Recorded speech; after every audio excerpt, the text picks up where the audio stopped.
امیہ ابن خلف مکے کے سرداروں میں سے ایک اہم سردار تھا جو کفر اور شرک کا بہت بڑا پیشوا اور اسلام اور مسلمانوں کے حق میں روئے زمین کا ایک بہت بڑا شیطان تھا۔ ایک دن اس کو پتا چلا کہ اس کے کسی غلام نے بتوں کو پوجنے سے انکار کر کے کسی اور کو معبود بنا رکھا ہے۔ اس نے غلام کو فوراً بلا کر یہ پوچھا کہ میں نے سنا ہے کہ تم نے کوئی اور معبود بنا لیا ہے، سچ سچ بتاؤ کہ تم کس کی عبادت کرتے ہو؟ غلام نے کہا کہ محمد صلی اللہ علیہ وآلہ وسلم کے خدا کی۔ امیہ غصے سے لال پیلا ہو گیا اور کہنے لگا کہ محمد کی خدا کی پرستش کرنے کا یہ مطلب ہوا کہ تم ہمارے مقدس بتوں کے دشمن بن گئے ہو۔ سیدھی طرح راہ پہ آ جاؤ ورنہ ذلت کے ساتھ مارے جاؤ گے۔ میں یہ ہرگز برداشت نہیں کر سکتا ہوں کہ تم بتوں کی پوجا کرنے والے کے غلام رہ کر محمد کے خدا کی پرستش کرو۔ وہ غلام جو توحید کا سچے دل سے شیدائی ہو چکا تھا، اس نے بے دھڑک امیہ کو جواب دیا کہ میرے جسم پر تو تمہارا زور چل سکتا ہے، لیکن میں اپنا دل اور اپنی جان محمد صلی اللہ علیہ وآلہ وسلم اور اس کے خدا کے پاس رکھ چکا ہوں۔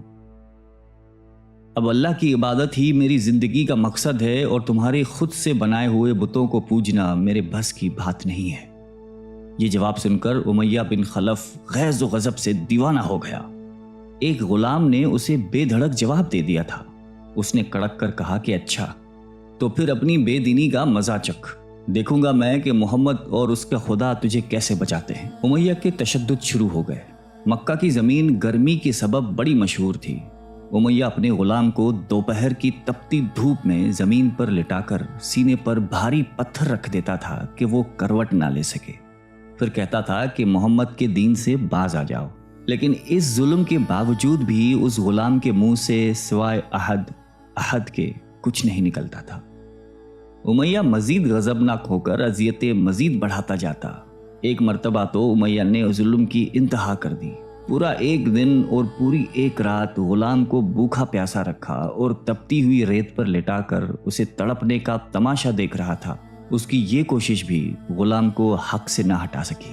آخر تھک ہار کر امیہ نے مکے کے بدماش لڑکوں کو بلایا اور ان سے کہا کہ اس غلام کو اتنی اذیتیں دو کہ یہ محمد اور اس کے خدا کا نام لینا بھول جائے۔ یہ لڑکے امیہ کی خوشی حاصل کرنے کے لیے اس بے بس غلام کو بری طرح مارتے پیٹتے تھے۔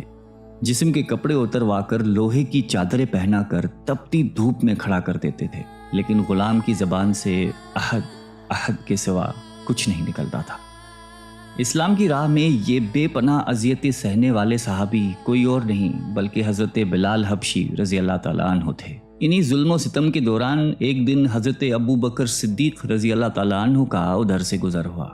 آپ رضی اللہ تعالیٰ عنہ نے امیہ سے فرمایا کہ اے امیہ، اس بےکس اور مظلوم پر اتنے ظلم و ستم نہ کر، اس نے تمہارا کیا بگاڑا ہے؟ وہ خدائے واحد کی عبادت کرتا ہے، اگر تو اس پر احسان کرے تو یہ احسان آخرت میں تیرے کام آئے گا۔ اس پر امیہ نے نہایت حقارت سے کہا کہ میں تمہاری اس خیالی آخرت کے دن کو نہیں مانتا، جو میرے دل میں آئے گا میں تو وہی کروں گا۔ صدیق اکبر اس جواب پر کافی افسردہ ہوئے، لیکن پھر بھی آپ رضی اللہ تعالیٰ عنہ نے اسے سمجھایا کہ اس مظلوم پر ظلم و ستم کے پہاڑ توڑنا تیری شایان شان نہیں ہے۔ جس پر امیہ نے تنگ آ کر کہا کہ اگر تم اس کے اتنے ہمدرد ہو تو اسے خرید کیوں نہیں لیتے؟ حضرت ابو بکر صدیق جھٹ تیار ہو گئے اور فرمایا کہ بولو کیا دام لوگے؟ امیہ نے کہا کہ تمہارے پاس ایک غلام ہے جس کا نام فسطاط رومی ہے، وہ مجھے دے دے اور اس کو لے جا۔ حضرت ابو بکر صدیق رضی اللہ تعالیٰ عنہ فوراً ہی راضی ہو گئے، جبکہ امیہ کا خیال تھا کہ فسطاط ایک نہایتی کارآمد غلام ہے جس کی قیمت زیادہ ہے اور حضرت ابو بکر صدیق رضی اللہ تعالیٰ عنہ اسے دینے سے انکار کر دیں گے، مگر آپ فوراً راضی ہو گئے۔ تو امیہ کو سخت مایوسی ہوئی اور اس نے ساتھ ہی 40 اوقیہ چاندی کی فرمائش کی۔ اسے بھی حضرت ابو بکر صدیق رضی اللہ تعالیٰ عنہ نے بخوشی ادا کر دیا۔ حضرت بلال رضی اللہ تعالیٰ عنہ کو ساتھ لے کر دربار رسالت میں حاضر ہوئے اور سارا ماجرا کہہ سنایا۔ آپ صلی اللہ علیہ وسلم نہایت ہی خوش ہوئے اور فرمایا کہ ابو بکر، اس کار خیر میں مجھے بھی شریک کر لو۔ صدیق اکبر رضی اللہ تعالیٰ عنہ نے فرمایا کہ یا رسول اللہ، میں اسے خدا کی راہ میں آزاد کر چکا ہوں۔ یہ سن کر زبان رسالت سے صدیق اکبر رضی اللہ تعالیٰ عنہ کے لیے کلمہ رحمت جاری ہو گئے۔ حضرت بلال رضی اللہ تعالیٰ عنہ نے اس غلامی میں 28 سال گزار دیے، لیکن آپ چونکہ نہایتی نیک اور پاکیزہ طبیعت کے تھے لہذا جب حضرت صلی اللہ علیہ وآلہ وسلم نے دعوت توحید دی تو آپ نے فوراً اسے قبول کر لیا، اور یوں آپ سابقون الاولون کے مقدس جماعت میں شامل ہو گئے۔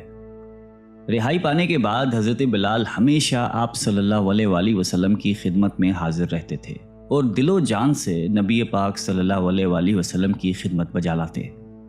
آپ صلی اللہ علیہ وسلم حضرت بلال کو کسی بھی چیز کا حکم دیتے تو آپ اپنی جان بھی لڑا دیتے۔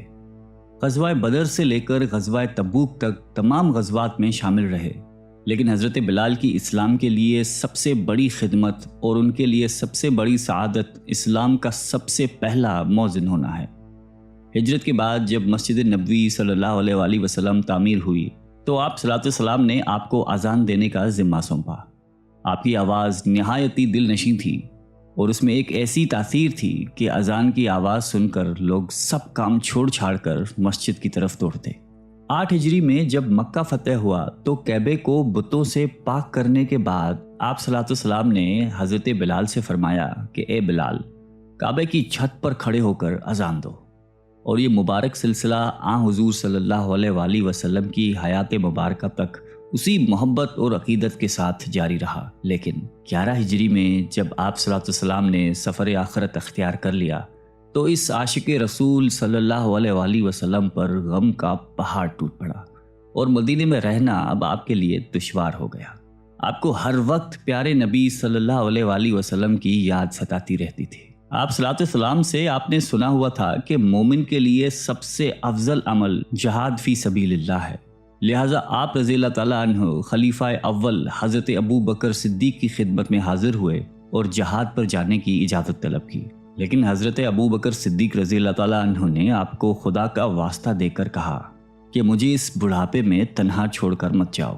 تو حضرت بلال نے اس شرط پر ابو بکر صدیق رضی اللہ تعالیٰ عنہ کی بات مان لی کہ اب وہ رسول اللہ کے بعد کسی کے لیے اذان نہیں دیں گے۔ حضرت ابو بکر صدیق رضی اللہ تعالیٰ عنہ نے ان کی یہ بات مان لی، لیکن آپ کے دور خلافت کے بعد خلیفہ دوم حضرت فاروق اعظم رضی اللہ تعالیٰ عنہ کے دور میں بھی جب بیت المقدس کی تسخیر کے لیے شام جانا پڑا تو وہاں عیسائیوں سے صلح نامہ طے پانے کے بعد حضرت عمر فاروق رضی اللہ تعالیٰ عنہ نے ایک خطبہ دیا اور حضرت بلال سے درخواست کی کہ آج جب کہ قبلہ اول پر توحید کا پرچم لہرا دیا ہے تو اس باعظمت موقع پر اگر آپ اذان دیں تو ہم آپ کے مشکور رہیں گے۔ حضرت بلال نے یہی اذان دینی شروع کی تو صحابہ کرام کو عہد نبوی کی مبارک یاد تازہ ہو گئی اور ان پر رخت طاری ہو گئی۔ شام کے معرکے کے بعد حضرت بلال نے شام ہی کے ایک گاؤں میں رہائش اختیار کر لی، کیونکہ مدینے میں ہر وقت آپ کو آپ صلی اللہ علیہ وسلم کی یاد ستاتی رہتی تھی۔ لیکن ایک دن آپ نے خواب میں آپ صلی اللہ علیہ وسلم کی زیارت کی۔ آپ ان سے فرما رہے تھے کہ اے بلال، کیا ابھی وقت نہیں آیا کہ تم ہماری زیارت کے لیے آؤ؟ اس خواب نے آپ کو بہت تڑپا دیا اور آپ بےتاب ہو کر فوراً مدینے روانہ ہوئے۔ مدینے پہنچ کر حضرت بلال نے روزہ اقدس پر حاضری دی اور اس درد سے روئے کہ حاضرین بھی اشک بار ہو گئے۔ وہیں حضرت امام حسن رضی اللہ تعالیٰ عنہ اور حضرت حسین رضی اللہ تعالیٰ عنہ بھی موجود تھے۔ نانا کے پیارے نواسوں کو آپ نے اپنے ساتھ چمٹایا اور بے تحاشا چومنے لگے۔ حضرت حسن رضی اللہ تعالیٰ عنہ اور حسین رضی اللہ تعالیٰ عنہ نے آپ سے اذان فجر کی فرمائش کی، بھلا اس میں رد کرنے کی کہاں گنجائش تھی۔ اگلے دن جب فجر کا وقت ہوا تو آپ نے اذان دینی شروع کی۔ لوگوں کی عہد رسالت کی یاد تازہ ہو گئی اور لوگ اس طرح روتے ہوئے مسجد کی جانب چلنے لگے جیسے کہ نبی پاک صلی اللہ علیہ وآلہ وسلم کا دور واپس آ گیا ہو۔ ایسا دردناک منظر اس کے علاوہ کبھی دیکھنے میں نہیں آیا۔ حضرت بلال حبشی رضی اللہ تعالیٰ عنہ نے 60 سال کی عمر میں وفات پائی۔ آپ کا مزار دمشق میں ہے۔ آپ کو دربار رسالت میں خاص مقام حاصل تھا۔ آئیے ہم سب اللہ تعالیٰ سے دعا کرتے ہیں کہ ہمیں بھی حضرت بلال حبشی رضی اللہ تعالیٰ عنہ کی صفات میں سے کچھ عطا فرما دے۔ آمین۔